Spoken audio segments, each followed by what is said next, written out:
Shalom. Bonjour peuple de Dieu. Na pesi bino mbote bisika nyonso bozali e bisika nyonso boza ko landanga na ngonga oyo. Nalobi nzambe alola aza na bino abatela pe asonga. Na lingi na partager na yo message oyo soki olandi yango sunga ngai yoka yango pe partager pour sunga peut-être comme la mutu moko ekoki sunga vie ya mutu. Lelo na kosala message nyonso ozalaka na lingala bolimbisa ngai. Na kombo soki nde bala liboso yokinga kombo na nga Jean-Louis Kamani nazali mwana na nzambe nazape mosali na nzambe par la grâce de Dieu nzambe apesa asalanga grâce ya un ministère prophétique na lingi ko juste ko partager na yo certaines choses oyo nzambe la kisi to azoloba ngai et que na lingi yo mwana na nzambe pe ozala à mesure ki kozwa quelque chose na oyo nzamba lobi awa tout bon de là. Éternel des armées, Dieu d'Abraham, Dieu d'Isaac, Dieu de Jacob, Seigneur, Dieu demande que ta gloire, ton amour, ta puissance et ta bonté soient avec nous. Laisse que cette grâce puisse nous dominer et que cette grâce puisse être avec nous au nom de Jésus. Amen. Nako pesa message prophétique pour qu'on a reçu la paix message mususu. Ya liboso na monaki nazalo ko na RDC mais namoni batu bazo bunda entre bango kotango nazolinga natala batu bazo bunda entre bango eza banani namoni ba congolais biso ba congolais tozo bunda na ba chinois mais pas na biso est-ce que tozo bunda bitu bango ezaki ya masasi te mais namoni batu bazo simba ba machette batu bazo simba ba nzete ba mabanga ba chinois pe bazo simba ba lingi ko résister ba lingi pe ko bimate mais et ça là que la population est remportée qui victoire. Message oyo ezali pe message moko mutu moko atinde la ki ngai na partager ngo puisque nga na soki yango pe mutu mususu azu yango na lobi na partager na bana nzambe nkolo ba na mikolo za liboso population congolaise ko se soulever contre comportement ya ba chinois na mboka na biso et que population yango moko ko benga na bango puisque la réalité que les autorités mon côté na Congo ou yaza en mesure ya ko benga na chinois par rapport à quoi par rapport à l'accord ba signé et ceux qui nazo rappeler ils ont un message prophétique on appelle ça qui année passée na ba ki na moni deux avions mo ba gros porteur mais lokola ya ba soda moko zaki na drapeau ya Chine mususu zaki na drapeau ya États-Unis mais nyoso mi balé ezala ki ravitailler na congolais moko neza ko ça la refuelement donc azako ça la ravitaillement dans les airs il y a carburant azo tchakoto et azo tchakoto mais tangu asilisaki au lieu que nyonso mi balé kende ba chinois kataki et ngunzaki ezongisima etiki ya ba américain ngomo ndekindeki. Et depuis ce temps-là, j'avais compris que message en Azagoloba que les deux puissances oyo ezali dont un Congolais donc il Nicolas qui deux puissances ouana les autres la ravitailler par le Congolais mais à un certain moment puissance moko ko se retirer côté que la mususu et j'avais compris que le monde communiste ou bien le chinois ou bandouana eko se retirer pour étiquer là ba obakende mais pourquoi alors les chinois peuvent se retirer et pas parce que le gouvernement est sengi bango mais puisque la population est sengi bango puisque le gouvernement ils ont ma casse ya ko benga na bango te. Ceux qui bozongeli ba message on appelle ça sur les contrats gagnant les contrats chinois vont comprendre pourquoi parce qu'ils ont un accord moko ba signé avec le Congo de plus de 80 ans d'exploitation sous sol ya Congo ndé salara qui baroui ko benga na bango te c'est seulement la population qui elle-même peut être à mesure na expliquer kalikambuana avec beaucoup de détails les contrats chinois gagnant ndé o bomona ba benga ceux qui 5 chantiers des histoires comme ça. Alors owana ezali message ya koloba to bondela pona bandeko oyo bazana to bondela pour dire que les âmes innocentes mais souvent ekufa et puis vous savez que pour avoir la vie il faut donner la vie. Il n'y a que le sang qui rachète le sang. On est principe à Bonzambe. Il n'y a que le sang qui rachète le sang. Donc si un peuple veut se libérer, il doit d'abord se sacrifier. Et à un certain moment, vous vous rappelez que depuis l'année oyo nzamba lobaki que a kombola un message on appelle ça qui n'a pas yesu azo ebisanga azo ya ko nettoyer makamyo sur na RDC na pesa message wana za na chaîne awa ba balanda ki yango wana passé pe année oyo peut-être va comprendre. Alors wana za kilo wali boso na ngana lo baraba na nzambe donc to tcha bande ko na biso na kata mabonde li pour permettre à ce que ceux qui les âmes innocentes qui ne seront pas qui peuvent oyo kokuta na babiloko wana nzambe a épargner ba vie ya bato pe a pesa protection na peuple na biso mais et mouvement wana to vent wana ekoleka pe ko salema mais ça sera pour une bonne cause bien que tu encourager la violence mais ça sera pour une bonne cause la bonne cause pour dire que bah chinois bah comment se comporter comme les colons à l'époque coloniale bah salara bah makamio so bah salara et le gouvernement qui koloba na bango a tel logoté même autorité qui le logoté il ne reste que la population elle-même de se prendre en charge et ça a 2 ou 3 messages na uta iko comme récemment awa na ko rappeler na bato na Facebook pe na chaîne YouTube na ngai bato ba ko na prophète ezani parmi ba message na pesa année passée azongi la bon message na pesa année passée soko koti na chaîne na YouTube okozonga yo peut-être la ningande lelo mais soko zongi okokuta ba message wana na kanisi peut-être à la longue na kozala obligé na tag ba message wana tel que soko loki message lokola la chaise loki message lokola la foudre loki message comme lokuta na kati ya mboka ou comprendre lokola mukolo ya zoba biloko nyonso wana ba message nyonso wana ezali et tu vas comprendre c'est quoi alors na bandina na biloko oizoleka na mboka par rapport à arrestation à Cameroun na okota na domaine politique te na article na domaine spirituel wana ndenge ezalai boko se rappeler que na message moko na pesa na lobby ezana mutu moko za proche ya président trop proche camarade penza trop proche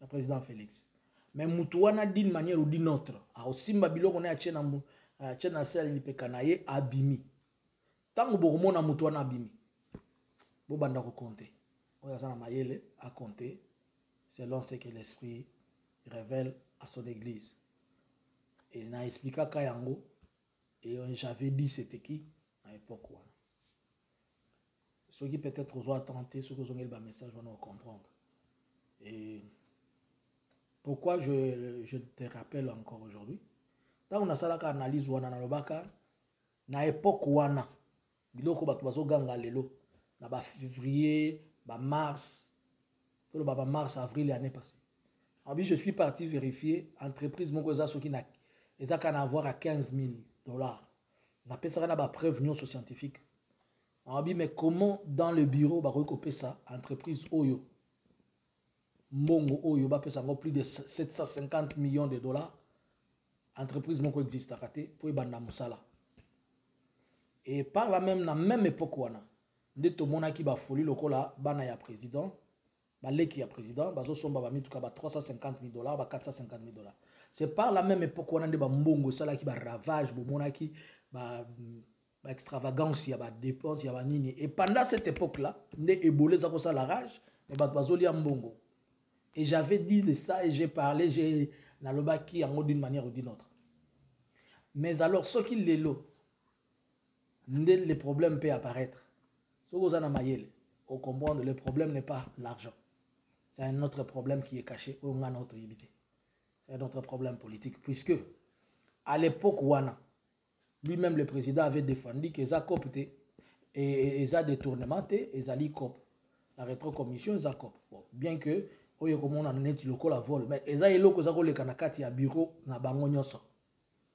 Eza likambango nyoso mibale bazako sala pour mutu na mutu zako zwa par naye mais ceux qui le komi oya bimisa oya boka o libanda c'est qu'il y a autre chose ezala qui j'ai mangé ezala qui nous avons mangé et si nous avons mangé puisque on le faisait sans tenir compte de la population alors nous ont rappelé kaka pour peut-être tant na lobaki yango landa ite tant na sala ba détail wana ozala raté na ko pesa message mususu na lobby na moni le kombo na zo comprendre namoni le président Félix asimbi pancarte pancarte était mes photos ya munene ya elongi ya papa na bango mais bazo ke ne ko kunda ye alors que papa na bango asi akufaki alors tant natala ya na lobi na famille oyo avant mois de septembre ya année moko boye je pense avoir donné ba détail moko kolanda ngo so la message wana bakozwa matanga na kata famille wana mais muto ya kokufa akozala comme un père na kati na bango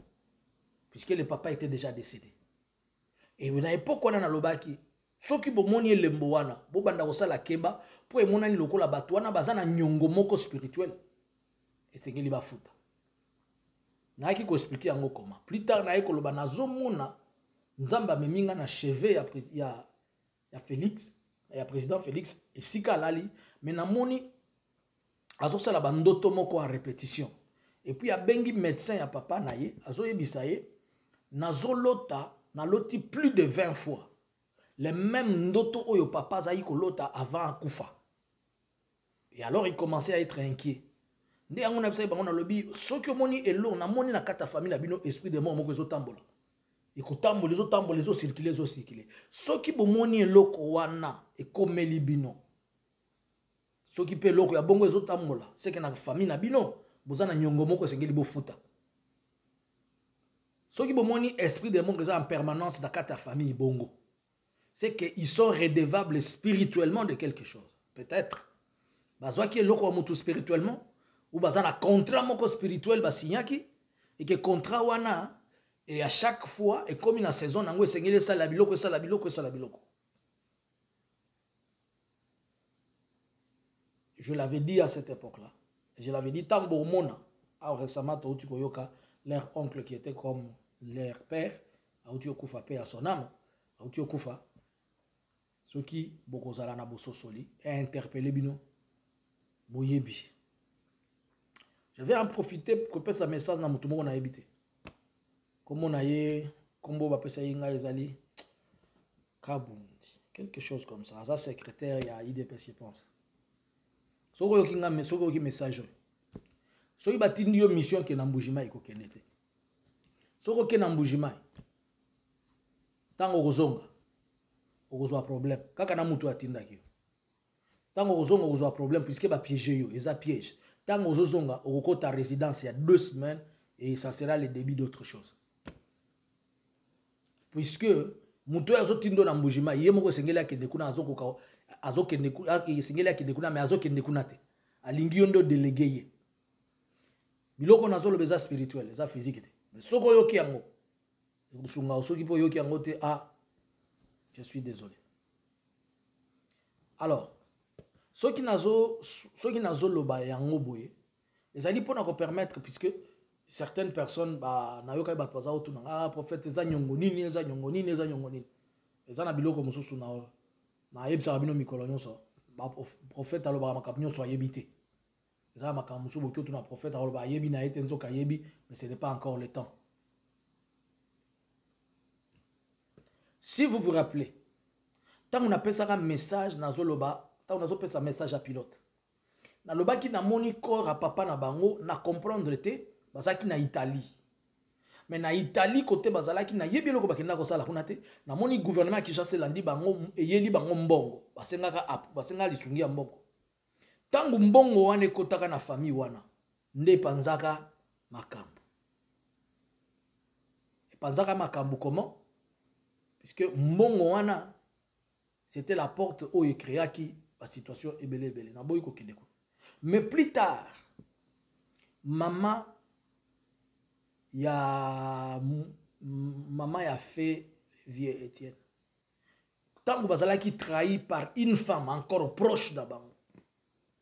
Ba ko ba yo muto sali bisobo. Alors je pose la question. Pourquoi l'esprit de la trahison est pembeni na bango?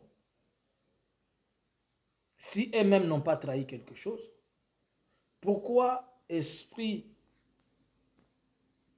ya kosenga le remboursement spirituel eza wana si eux n'ont pas pris quelque chose spirituellement ya batu et que ba reconnaître te que sengeli bazongisa la chose spirituelle?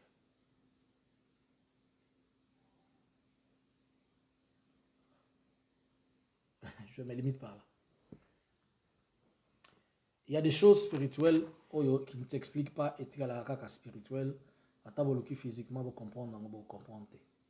Mais ceux qui sont koyoka, ceux qui sont bandeko, tant ba reçoit message yo, c'est là qui juste pour apporter encore un peu de lumière que lokola moni signe wana ya mutu wana akufi. Ceux qui bolingi bo sala semblant. Mais tant que mutu akufa, bo sala semblant. So yipe bolingi bo zappe na bino mais tant qu'on kufa to kolela to kende ka kokunda et tout ça a besoin de la Bible mété tout ça a besoin de kunda batute mais on peut empêcher des choses. Félix et sa maman ba vanda ba yebi dans la famille on connaît bo vanda bo futa nyongo abatu spirituellement avant so ibo futu yango te ekotambola na bino moko. Je vous avais dit que ça sera comme un temps périodiquement quelqu'un doit partir.